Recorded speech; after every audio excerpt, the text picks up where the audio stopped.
Bonjour à tous et bienvenue dans l'émission Bonjour chez vous. Aujourd'hui, notre thème du jour est Réjouis-toi, Dieu fait pour toi de grandes choses. Et tout le monde dit Amen. Ouais, vous êtes forts, vous allez bien? Très bien, Evelyne. Aujourd'hui, donc, nous allons célébrer notre Dieu qui est grand. Nous allons déplacer nos limites.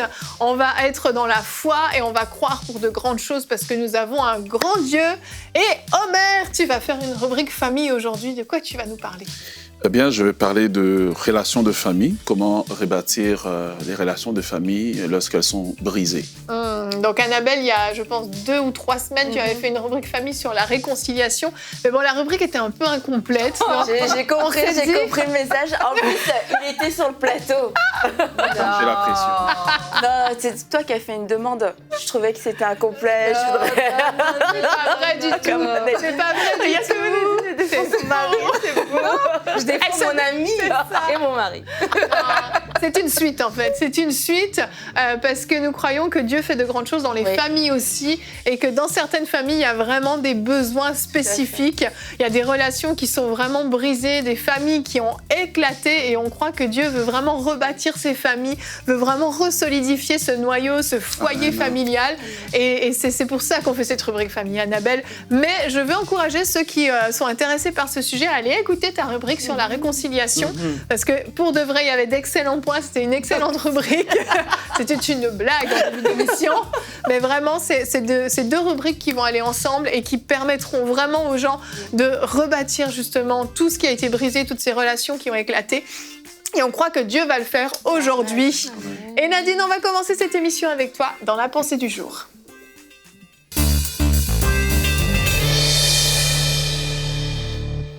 Les bontés de l'Éternel ne sont pas épuisées. C'est le terme de ma pensée aujourd'hui. Et c'est vraiment ce message que le Seigneur met dans mon cœur pour vous. Que les bontés de l'Éternel ne sont pas épuisées. Que vraiment Dieu a encore quelque chose de merveilleux pour vous. Alors qu'on approche vers la fin de l'année, des fois les personnes ont tendance à faire des bilans. Et parce que l'ennemi est là et il veille pour nous décourager, le bilan va souvent être négatif. On va souvent voir à ce qui s'est pas accompli, aux attentes qu'on a eues pendant l'année qui n'ont pas été rencontrées. Mais vraiment, je veux vous encourager à tournez vos regards vers le Seigneur et à vous rappeler que les bontés de l'Éternel ne sont pas épuisées. Alors qu'on arrive dans la fin de l'année, soyez dans l'expectative que Dieu fait encore des choses nouvelles. Dieu fait toutes choses nouvelles. Dieu fait toutes choses bonnes en son temps. Et Dieu est votre Père et Dieu prend soin de vous et il a une provision pour vous. Dieu a vraiment une provision pour vous. Et on va partager un petit texte. C'est dans Lamentation, le chapitre 3.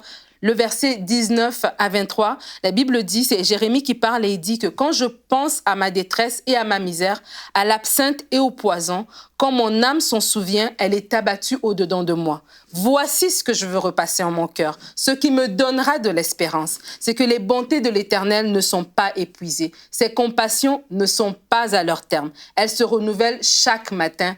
Oh, que ta fidélité est grande. Amen. Dans ce contexte, Jérusalem est tombée et Jérémie pleure devant la ville de Jérusalem. Et c'est comme ça qu'il fait cette déclaration. Et je crois que beaucoup de personnes, des fois, vous arrivez, vous rencontrez des difficultés et vous pouvez faire cette déclaration à penser à l'absinthe et au poison. Parce que la vie chrétienne n'est pas toujours rose. La vie chrétienne, ce n'est pas toujours tout va bien 24 heures sur 24. Des fois, on a des difficultés. Des fois, ça va mal. Ça va mal pourquoi? Parce que l'ennemi est là, en train de nous mettre les bâtons dans les roues. Et ça va mal aussi parce que des fois, il y a des circonstances de la vie. Mais nous sommes plus que vainqueurs parce que Christ est en nous et Christ est avec nous. Et vraiment, je veux vous encourager, alors que vous arrivez à la fin de l'année, de ne pas faire des remises en question en voyant ce qui n'a pas été. Mais vraiment de vous réjouir, comme le thème de cette émission, de vous réjouir de la bonté de Dieu. Les circonstances que vous vivez n'annulent pas la bonté de Dieu. Et ça, c'est très important de comprendre que nos situations ne remettent pas en cause la fidélité du Seigneur. Des fois, on ne voit pas la bonté de Dieu parce qu'on la lie à nos circonstances, on la lie à notre vécu. Mais Dieu est bon par sa nature, tout simplement. Il est bon, il est amour, c'est ça qu'il est. Et vraiment, la Bible dit dans le psaume 145 au verset 9, « L'Éternel est bon envers tous et ses compassions s'étendent sur toutes ses œuvres. » Et ça, c'est un verset vraiment qu'il faut s'approprier, de comprendre que notre Dieu est bon. Et des fois, on doute de l'intervention de Dieu parce que, comme dans le verset que je viens de lire, parce qu'on pense à ce qui ne va pas, à notre réalité. Mais la réalité n'est pas la vérité. La vérité triomphe de la réalité. La vérité est que Dieu est bon. La vérité est que Dieu renouvelle ses bons temps envers nous. La vérité est que ses compassions ne sont pas à leur terme. La vérité est qu'il est fidèle. C'est ça la vérité de Dieu. Alors les temps difficiles peuvent vous atteindre, que vous soyez chrétien ou non chrétien, mais souviens-toi des bonnes choses que Dieu a faites pour toi. Et je vous termine en vous donnant ce verset que j'aime beaucoup dans Philippiens 4 au verset 8. La Bible dit que tout ce qui est vrai, tout ce qui est honorable, tout ce qui est juste, tout ce qui est pur, tout ce qui est aimable, tout ce qui mérite l'approbation, ce qui est vertueux et digne de louange, soit l'objet de vos pensées. Alors, je vous encourage à puiser dans votre mémoire, la bonté de Dieu n'est pas mes circonstances. Quand tout va mal, pensez à ce verset, que vraiment dans vos pensées, que vos pensées s'élèvent au-dessus de vos circonstances, au-dessus du bilan de fin d'année que vous voulez faire pour déclarer haut et fort que Dieu est bon. Amen, amen, gloire à Dieu. On va regarder tout de suite un magnifique verset du jour qui va vous encourager à la maison, le psaume 126 au verset 1 et 2.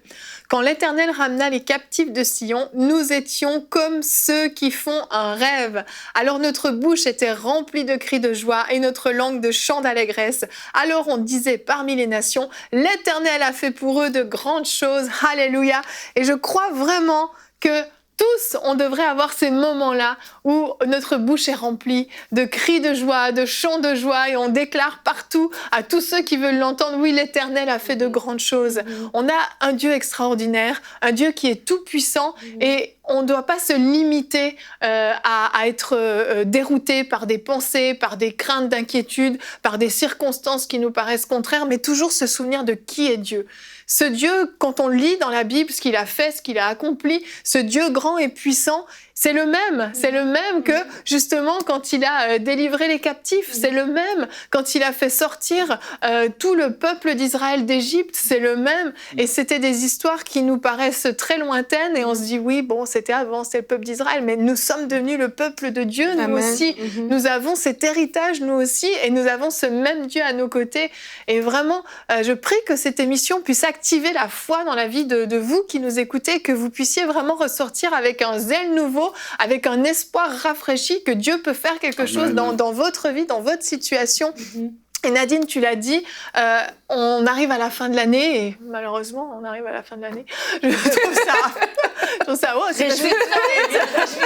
Mais justement, on a tendance à faire des bilans et on aime bien faire des bilans. Puis je trouve que c'est important les bilans parce que il faut revenir un peu sur ce qui a été fait, ce qui a bien été, ce qui n'a pas bien été pour s'améliorer l'année suivante. Mais on a tendance, nous l'être humain, à voir davantage ce qui est négatif que positif et c'est pas forcément la meilleure chose à faire, Nadine. Non, c'est ça. C'est vraiment l'inclinaison naturelle de voir la petite bête, de voir ce qui n'a pas fonctionné. Mais j'aime beaucoup ce verset, quand il dit « Quand l'Éternel ramena les captifs de Sion, nous étions comme ceux qui font un rêve. » Et vraiment, c'est tellement puissant de dire « Réjouis-toi, Dieu va faire pour toi des grandes choses. » Et quand tu fais ton bilan, fais ce bilan en disant, en voyant la bonté de Dieu et en disant comme ces personnes, ils en revenaient même pas. Et vraiment de déclarer alors que j'arrive à la fin de l'année, Seigneur, je bénis d'abord ton nom parce que j'ai le souffle de vie. Et vraiment, oui, tu vas faire des choses dans ma vie tellement extraordinaires que je vais même pas, j'en reviendrai pas. Je serai comme si je suis dans un rêve. Non seulement moi-même, je vais t'élever, mais les gens autour de moi vont dire oui, l'Éternel a vraiment fait pour eux de grandes choses. Et ça, c'est vraiment important. Alors que nous sommes des enfants de Dieu, nous ne sommes pas comme les autres. Nous sommes distincts parce que Dieu est avec nous. Et c'est ça qui est important. Des fois, on vit la vie chrétienne comme une vie chrétienne philosophique, une vie chrétienne, oui, j'ai fait un choix selon un certain code de valeurs, mais non, la vie chrétienne, c'est vraiment une transformation. Et dans cette transformation aussi, il y a cette nouvelle appartenance que nous avons d'appartenir au royaume de Dieu, cette nouvelle filiation, j'ai envie de dire qu'on a Dieu comme Père, et c'est vraiment important, alors qu'on arrive en fin d'année, de faire ce bilan positif, de dire... Mon bilan, c'est d'abord de dire, Seigneur, qu'est-ce que toi tu dis de ma vie? Parce que sinon, je fais mon bilan par rapport à moi-même et je dis, j'ai peut-être pas eu la promotion au travail, ou j'ai peut-être pas acheté la maison, ou j'ai peut-être pas eu le mariage, ou peut-être, peu importe ce qu'étaient les objectifs que j'avais dans ma vie, c'est sûr que je vais regarder à ce qui est négatif. Mais si je fais le bilan en disant, Seigneur, qu'est-ce que toi tu dis de moi? Qu'est-ce que toi tu avais comme plan pour moi en début d'année? Où est-ce que j'en suis maintenant? Et peut-être, tu vas voir, le Seigneur va te dire, écoute, en début d'année, tu étais un peu tiède, mais maintenant, t'as grandi dans ta relation avec moi. Maintenant, t'as grandi dans ton intimité. Et ça vaut mieux que des maisons, des voitures et tout ça. Et c'est là que quand on fait notre bilan, on le fait avec la perspective de Dieu. Et c'est comme ça qu'on peut se réjouir. C'est pas des choses matérielles, mais quand le Saint-Esprit nous parle, c'est peut-être juste on s'est réconcilié avec quelqu'un. Ça, c'est un bilan positif. Et c'est comme ça qu'on voit la main de Dieu et qu'on peut vraiment se réjouir des grandes choses que Dieu fait dans nos vies. Amen. Et quand on devient aussi familier avec la bonté de Dieu, ce qu'il a fait, le verset que tu as lu dans Lamentation, Jérémie dit, et voilà ce que je choisis de repasser dans mon cœur. C'est un choix en fait. C'est un choix parce que quand on devient grognon, on devient aigri, il n'y a rien qui va. Le soleil ne brille pas assez, l'eau n'est pas assez chaude ou elle est trop froide. Enfin, je veux dire, peu importe ce que Dieu fait, on ne le voit pas. Donc c'est de se disposer pour avoir des yeux qui voient. Et comment on se dispose pour avoir des yeux qui voient la bonté de Dieu? C'est en faisant tout ce que Nadine a dit, le dire, le déclarer, s'arrêter, demander à Dieu comment lui, il voit les choses. Et on va être, et aussi commencer à faire des rêves, des scénarios de rêves, pas des scénarios de catastrophe où à la fin de chaque scénario, au 30 secondes, t'es mort ou quelqu'un est mort, tu vois. C'est comme ta situation, elle est comme ça, tu veux pas qu'elle soit comme ça, assieds-toi et rêve le scénario de la foi et tu vas pouvoir déclarer tout ce que Dieu va faire, etc. Mais il faut apprendre à rêver les scénarios de la foi. J'ai une citation que j'aimerais qu'on regarde d'Eric Warren, qu'on connaît bien, qui dit « Vous pouvez vous reposer dans la foi, sachant que Dieu est capable de s'occuper de tout sans votre aide. » Cette citation, elle est géniale parce qu'on croit que Dieu a besoin de notre aide parfois. Mais si on réfléchit, lorsque je prends une photo avec mon téléphone et que je décide de te l'envoyer, Annabelle, quand j'appuie sur le bouton « Envoyer », je n'ai aucune idée de comment la photo passe de mon téléphone au tien. Ce n'est pas moi. Moi, la seule chose que j'ai fait, c'est appuyer sur le bouton. J'ai pris la photo, j'ai appuyé. Mais ce qui se passe ensuite, c'est plus mon problème. Je sais que la photo va arriver sur ton téléphone et que tu vas la recevoir. Avec Dieu, c'est la même chose. La seule chose qu'on a à faire, c'est être obéissant, marcher dans la sanctification et croire que Dieu va faire. Le reste, le comment Dieu fait, c'est pas notre problème, en fait. Et des fois, on essaye de justement formuler des scénarios de comment Dieu va intervenir ou devrait intervenir dans notre situation. On essaie même de soumettre des idées à Dieu comme si Dieu était à court d'idées, mais il sait les choses. Nous, on a juste à croire, il n'a pas besoin de notre aide. Amen. Et Dieu dit, on cite souvent Jean 10, qui dit que le voleur vient pour égorger, détruire. Mais Jean 10:11 dit, je suis le bon berger et le bon berger donne sa vie pour ses brebis. Et je crois que c'est vraiment important de savoir que je m'attends à la percée, je m'attends à l'intervention de Dieu parce que c'est Dieu le bon berger. C'est Jésus qui est venu, qui a porté mon péché, qui a porté ma honte, qui a porté la mort éternelle qui m'était due de ma nature, et il m'a réconcilié avec le Père. Et déjà, c'est déjà la première source de réjouissance qu'on peut avoir, peu importe, c'est juste de savoir que nous appartenons à Christ. Et vraiment de dire que comme dans un rêve, que Dieu va faire toutes choses nouvelles et que où est-ce que tu avais abandonné. Alors qu'on arrive en fin d'année, vraiment le message que je veux dire, c'est de t'accrocher. Accroche-toi à la parole de Dieu. Ne marche pas ci et là. Ne change pas d'église. Ne va pas dans un nouveau système de je ne sais quoi. Non, reste accroché à Dieu. Reste accroché à sa parole. Le psaume 119 au verset 9 dit « Comment le jeune homme rendra-t-il pur son sentier ? C'est en se dirigeant d'après ta parole. » Et c'est vraiment ça qui est hyper important parce que des fois, on se perd. Mais comme tu as dit, c'est très simple. Marcher dans la sanctification, être accroché à la parole de Dieu, être obéissant à ce que Dieu dit. Et puis après, les choses vont se décanter d'elles-mêmes. Mais déjà, si aujourd'hui, tu écoutes cette émission et tu es abattu et que tu as l'impression que tu arrives en fin d'année, qu'il n'y a rien qui a marché, tu es en vie, Christ est mort pour toi, tu as la vie éternelle. Et Dieu est ton papa, Dieu fait pour toi des nouvelles choses. Amen. Juste ça te réjouit déjà. Dieu met en toi la joie, Dieu met en toi l'amour, Dieu met en toi cette plénitude de son esprit. Et à partir de là, les autres choses vont se découler d'elles-mêmes. Il y a des gens qui suivent l'émission et pendant cette année, il y en a peut-être certains qui ont perdu 2, 3, 4 personnes qui étaient près d'eux, qui sont sous des oppressions spirituelles et vraiment, vraiment, vraiment, ils se disent « Réjouis-toi, Dieu a fait pour toi de grandes choses. » Ils disent « Mais non, c'est impossible. » Et j'ai déjà vécu des moments où est-ce que c'est tellement dur spirituellement, où est-ce que tu es tellement dans tes pensées négatives que tu n'arrives pas à t'en sortir, en fait. Ouais. Puis juste, qu'est-ce que je voudrais qu'on fasse, c'est qu'on prie tout de suite pour certaines personnes parce que je sais qu'il y en a qui sont tellement oppressés présentement, qui n'arrivent même pas à voir. Ils disent, mais non, j'ai perdu, mon mari est en train de mourir, ci et ça. Ce que Nadine, elle a dit, c'est la vérité. C'est ce que les vieux prêcheurs vont dire, ils vont prêcher. Ce matin, tu t'es levé et le sang coule dans tes veines encore. Et Seigneur, je te remercie pour ces personnes et on veut prier maintenant que toute oppression spirituelle dégage de leur vie au nom de Jésus-Christ. Seigneur, tu es bon et tu es fidèle. Et Père, je prie que ces personnes puissent être relevées en ce moment. Seigneur, qu'il y ait un souffle de ton esprit dans ces maisons. Que ceux qui sont vraiment courbés sous les fers de l'ennemi soient relevés. On résiste à ces attaques spirituelles. Soyez relevés maintenant au nom de Jésus. S'il y a besoin d'avoir des pleurs qui sortent, fais juste pleurer. Si tu as besoin de rire, ris. Si tu as besoin de crier pour un cri de délivrance, crie ce cri de délivrance. Au nom de Jésus. Mais Seigneur, on te remercie pour ce que tu fais. Tu nous as bénis de toute bénédiction spirituelle dans les lieux célestes. Il n'y a rien qui peut enlever et écraser notre joie de savoir de ce que toi, tu as fait pour nous. Et Seigneur, tu les relèves au nom de Jésus. Amen.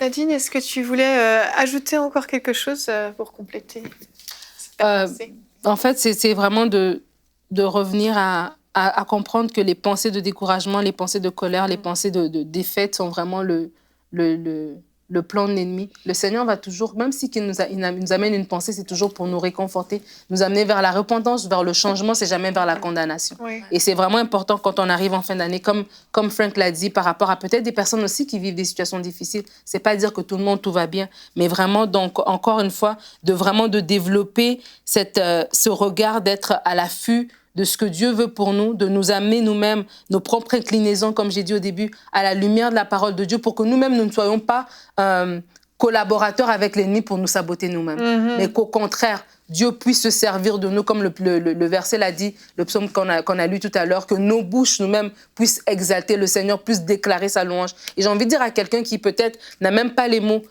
ouvre les psaumes. Les psaumes sont remplis de déclarations de la bonté, de la grandeur, de la toute-puissance de Dieu. Ce Dieu-là, il est le même hier, aujourd'hui, éternellement. Ce Dieu qui a fait des grandes choses pour eux. Ces personnes auraient pu se dire, nous, nos parents sont morts dans le désert. Non. Il dit, nous, on est sortis et on est comme dans un rêve parce que Dieu fait pour nous des grandes choses et nous sommes dans la joie. Et c'est vraiment ça que j'encourage les personnes à faire, tout simplement. Amen, amen. Et peut-être que justement, votre famille a été complètement explosée pendant toute cette année. Peut-être que vous avez vu vos enfants vous tourner le dos. Peut-être que vos parents vous ont persécuté. Peut-être que votre couple a explosé. Eh bien, il y a une solution et on en parle tout de suite dans la rubrique famille.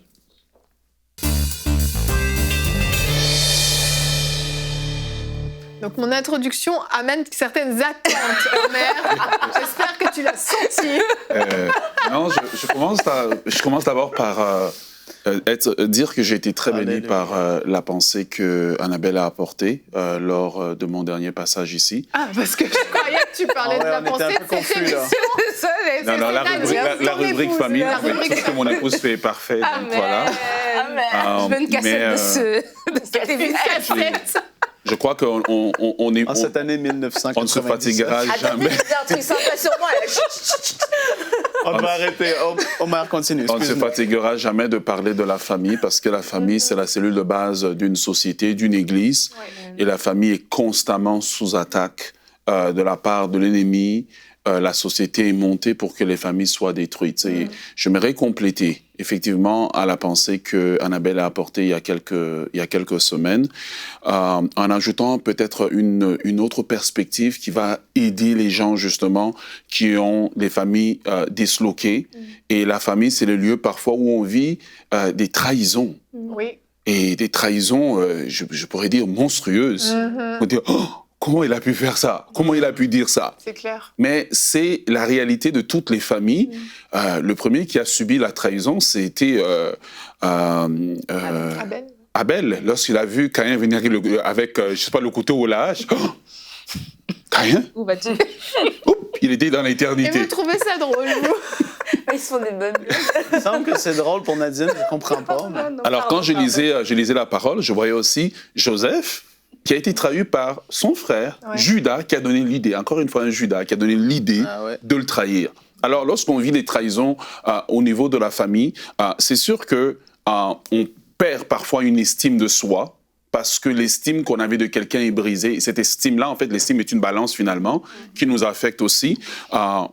Il arrive qu'on va faire des dépressions, manque d'appétit, débalancement émotionnel chronique, trop de colère, trop de tristesse, trop d'indifférence, et on va manquer de confiance en soi. Et en fait, en réalité, ce qui se passe, c'est qu'on a une blessure intérieure profonde causée par la trahison. J'aimerais vraiment m'adresser aux gens qui vivent des blessures intérieures causées par des trahisons dans la famille. J'aimerais vous inviter à m'écouter juste un moment. Dieu aimerait vous parler en ce moment. Dieu aimerait vous faire passer par la thérapie divine pour vous amener à une restauration. Amen. Alors, c'est sûr qu'on dit aux gens de se réconcilier, mais la perspective d'aujourd'hui, c'est se dire, je ne peux pas me réconcilier tant que moi, je n'ai pas fait un travail avant. Je dois faire un travail avant.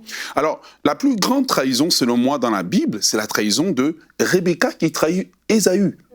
Genèse chapitre 27, le verset 5 à 14, là où Isaac dit, va me chercher des mets à son fils Ésaü qui a légalement le droit d'aînesse. Et pendant qu'il est en train de parler, le père est en train de parler avec le fils, eh bien la maman écoute. Et la maman a déjà pris parti pour l'autre fils. Qu'est-ce qui se passe lorsque la trahison vient d'un parent, de votre propre mère, de votre propre père, à qui vous vous attendiez que lui vous soutienne, mais c'est la personne en qui vous espérez qui vous trahit. Et ce jour-là, Ésaü est tombé de bien haut.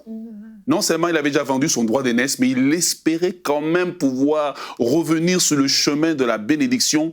Et celui qui lui met le coup de dague final, c'est sa maman. Et beaucoup de gens ont vécu ça dans leur famille. Alors, que faire lorsqu'on est trahi?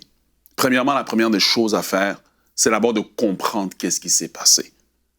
Si on ne comprend pas qu'est-ce qui s'est passé, si on ne s'assied pas pour analyser ce qui s'est passé, on va devenir une victime perpétuelle. Et il y a beaucoup de gens qui ont été trahis il y a 15 ans et puis sont toujours des victimes aujourd'hui.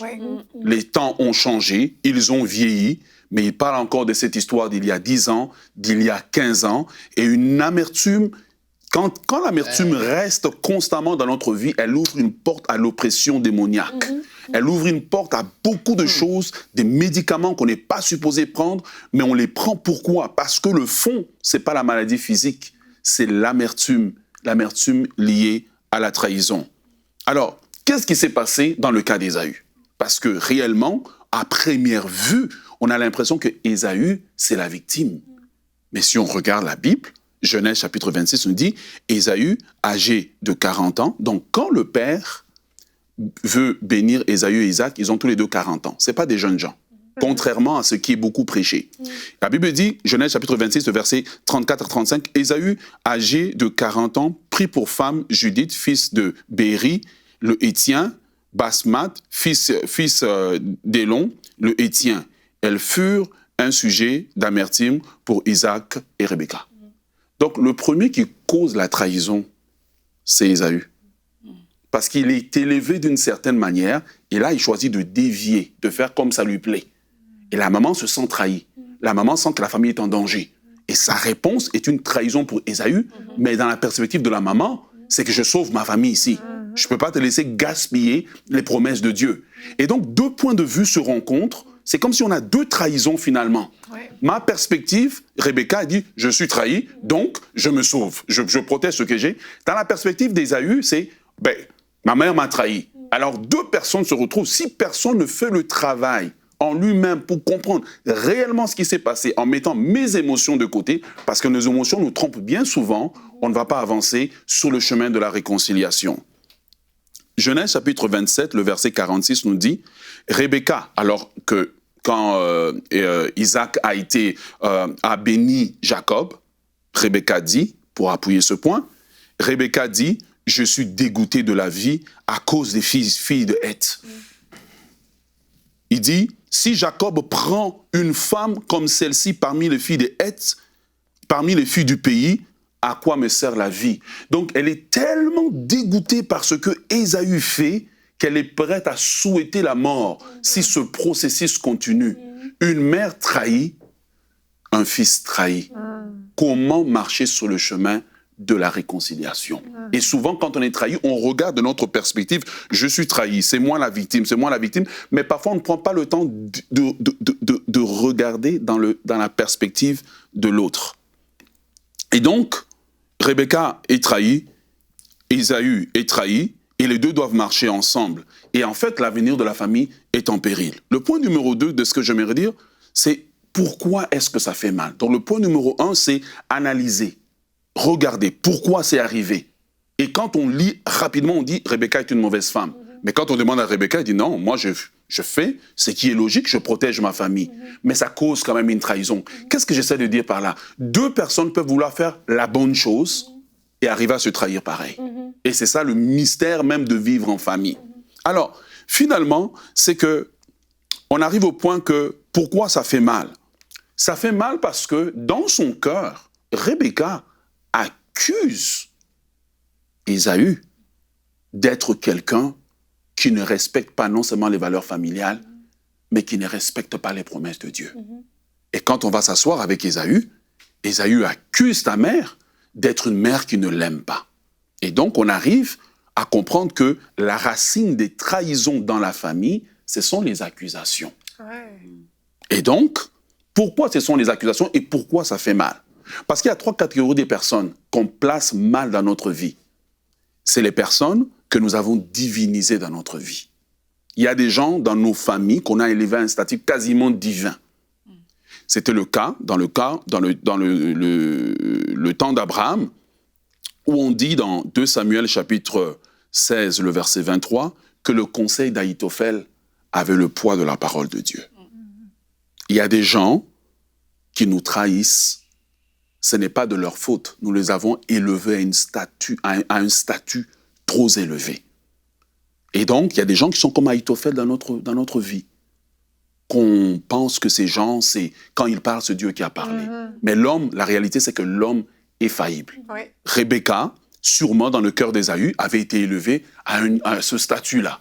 Donc, quand Ésaü a vécu cette trahison, ça a été un choc terrible. Parce que Ésaü, n'oubliez pas, il est très masculin.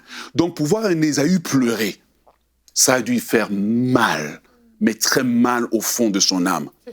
Deuxième type de personne qu'on va donner la mauvaise position dans notre vie, ce sont les personnes que nous avons canonisées. Eux, c'est des saints. Eux, ils sont parfaits. Ma mère est parfaite, ma mère ne peut jamais.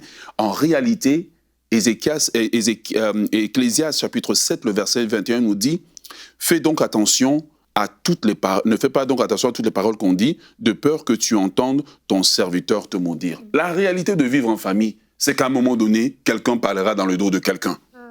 Et donc, si on ne élève pas les gens à ce rang de saint, lui, il est parfait, il lui parlera jamais dans mon dos, on aura moins mal lorsque la trahison arrive, moins mal lorsque les choses arrivent. On pourra amortir. Et ici, le cas, c'est que quand on arrive qu'on n'a aucune garde.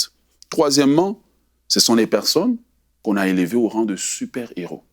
Lui viendra toujours à mon secours. Lui sera toujours là pour moi. Et là, je prends un peu un texte, Jean chapitre 13, le verset 37, où Pierre dit à Jésus, « Seigneur, je donnerai ma vie pour toi. » La Bible dit, Jésus dit, « Toi, dans quelques jours, tu me trahiras. » Et donc, il y a des gens comme ça. Parfois, c'est notre papa, parfois, c'est notre maman, parfois, c'est notre frère que nous avons élevé.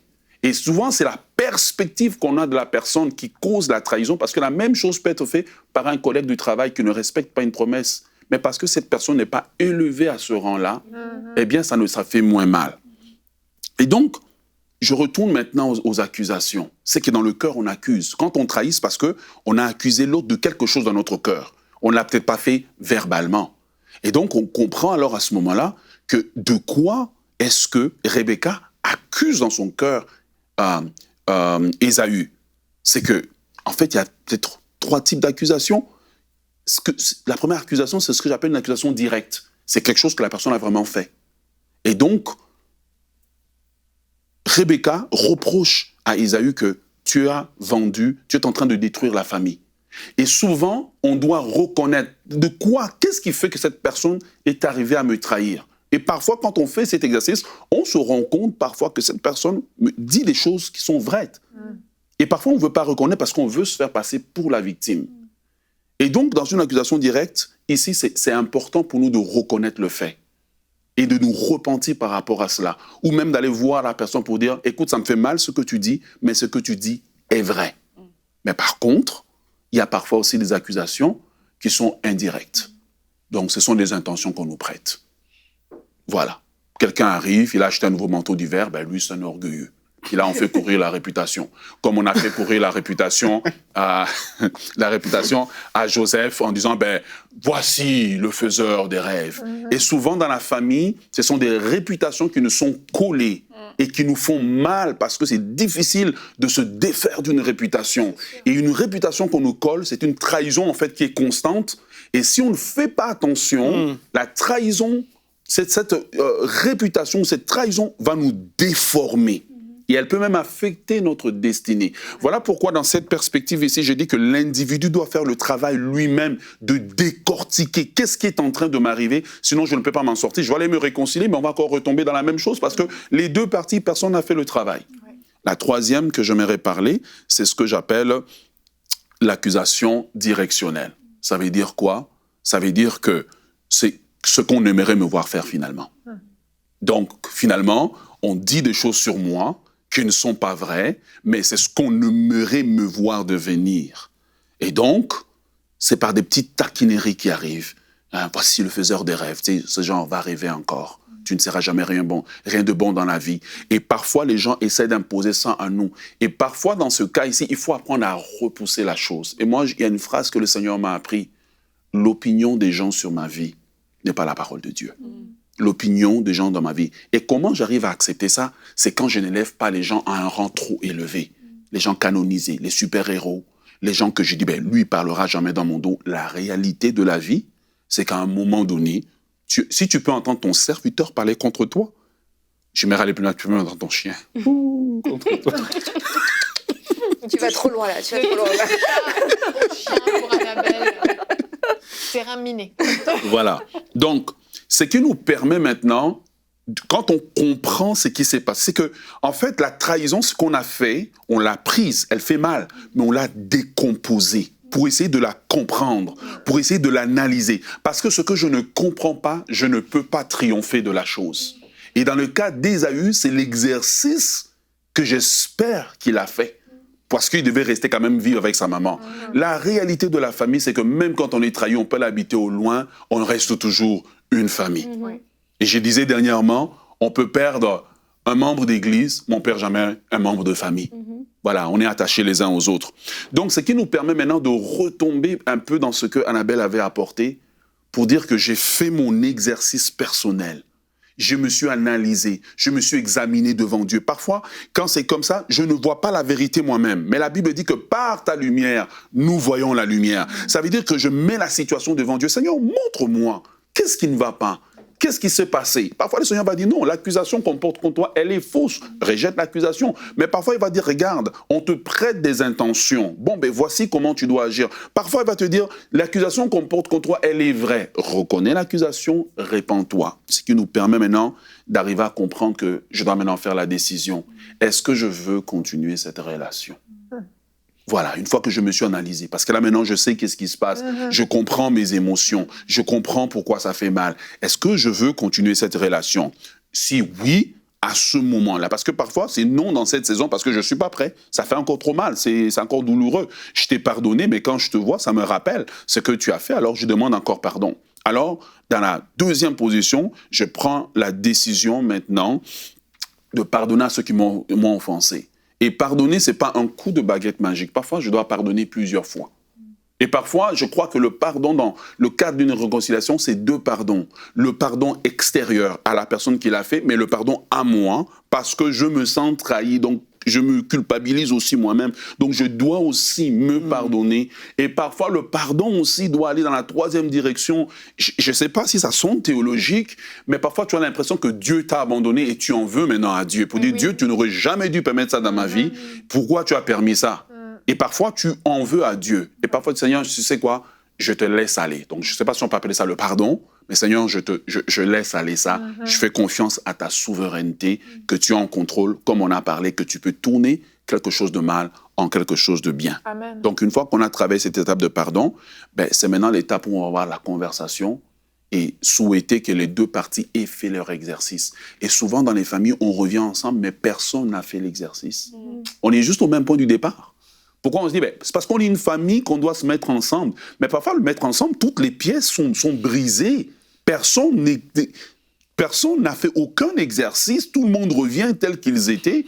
Et puis finalement, qu'est-ce qui se passe 3 jours plus tard? On retombe exactement dans la même chose. Et il y a beaucoup de familles, quand on regarde, ce sont les mêmes cycles qui se répètent parce que ceux qui sont trahis et ceux qui ont trahi, personne n'a fait l'exercice. Et dans ce cas ici, on regarde Rebecca, elle dit, moi je suis dans mon droit de protéger ma famille.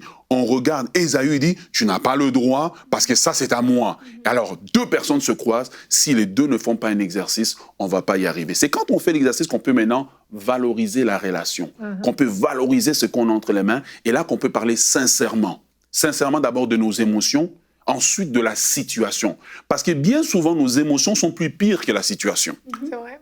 Voyez. Et donc, c'est important à ce moment-là qu'on peut parler de la situation et maintenant qu'on peut peut-être prier à 2 et demander à Dieu de nous guérir, de nous restaurer parce qu'il y a des situations comme celle de Jacob et Ésaü qui arrivent, il n'y a que Dieu qui peut régler ça. Il y a des situations où ça n'apprend qu'une solution divine que, humainement parlant, on ne peut pas le faire. Après ça, avec le temps, c'est à chacun de démontrer qu'il a changé. Et finalement, parler en bien de l'autre. Dites aux autres qu'il a changé ou c'était juste un incident de parcours. Et quand on parle en bien de l'autre, on devient alors son défenseur. Et ça retourne à la question de la première trahison dans la Bible. Quand on a posé la question à Caïn, où est ton frère? Au lieu de dire, suis-je le gardien de mon frère? On pourra dire, je suis le gardien de mon frère. Amen. Mais pas seulement le gardien de sa vie, le gardien de son image, le gardien de sa réputation, le gardien de ses émotions, le gardien de sa foi. Je ne suis pas seulement un gardien pour savoir qu'il est en vie, je le protège. Je ne permets pas qu'on parle en mal de lui. En d'autres termes, je deviens loyal.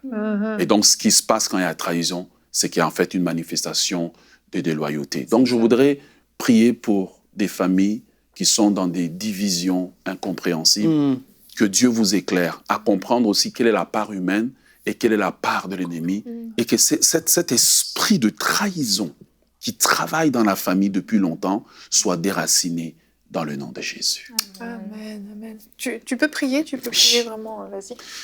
Alléluia.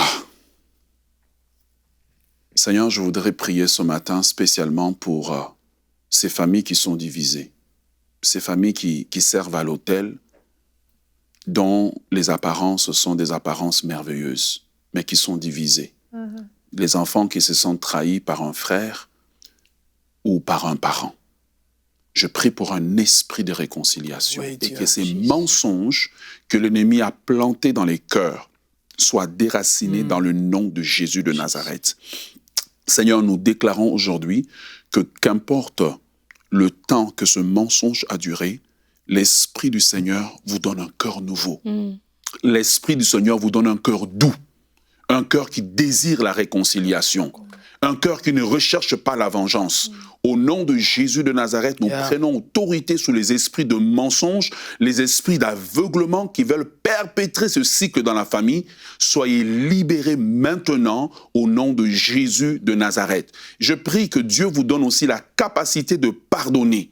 La capacité de pardonner à ceux qui vous ont offensé. Je prie que Dieu vous ouvre les yeux pour que vous puissiez avoir un regard analytique sur ce qui s'est passé afin d'avoir la perspective divine. Au nom de Jésus, soyez libérés des accusations, des fausses accusations. Soyez libérés des accusations directionnelles. Soyez libérés des accusations intentionnelles, des intentions qu'on vous prête. Mais au nom de Jésus, ayez aussi l'humilité de reconnaître là où c'est vous qui avez causé du tort. Soyez réconciliés dans le nom de Jésus. Qu'un esprit de réconciliation repose sur vous alors que vous suivez cette émission. Qu'un esprit de réconciliation, un désir de revenir ensemble, comme dans la vallée des ossements, les ossements qui ne pouvaient pas être ensemble sont revenus ensemble. Qu'il y ait un esprit de réconciliation. Dans le nom de Jésus, nous avons prié. Amen. Amen. Amen, amen. Merci beaucoup, Omer, pour cette belle rubrique. Et comme je le disais, n'hésitez pas à aller écouter la rubrique également d'Annabelle sur la réconciliation, la rubrique famille d'il y a, je ne sais plus, 2 ou 3 semaines. Vous pouvez aller l'écouter sur le site emcitv.com. Merci à vous tous pour cette émission et je vous le rappelle, réjouis-toi, réjouissez-vous à la maison car Dieu fait pour toi de grandes choses. Il fait pour toi de grandes choses dans ta famille, il fait pour toi de grandes choses dans ta santé, il fait pour toi de grandes choses dans tes finances, dans ton couple, dans toute situation. Dieu est victorieux, il est souverain, laisse-lui la place qu'il va prendre. Tu ne comprends peut-être pas comment il va faire, mais il va le faire. Demain, notre thème du jour sera « Qu'est-ce que le don de célibat ?» Un thème un peu différent, mais très intéressant. Et nous aurons une belle rubrique flashback avec Anne qui va nous parler d'une femme qui a fortement contribué au réveil en Chine, dont vous ignorez le nom, c'est certain, Dora Yu. Peut-être vous pouvez aller faire des recherches en attendant, sinon vous découvrirez demain dans la rubrique flashback. Allez, bonjour chez vous.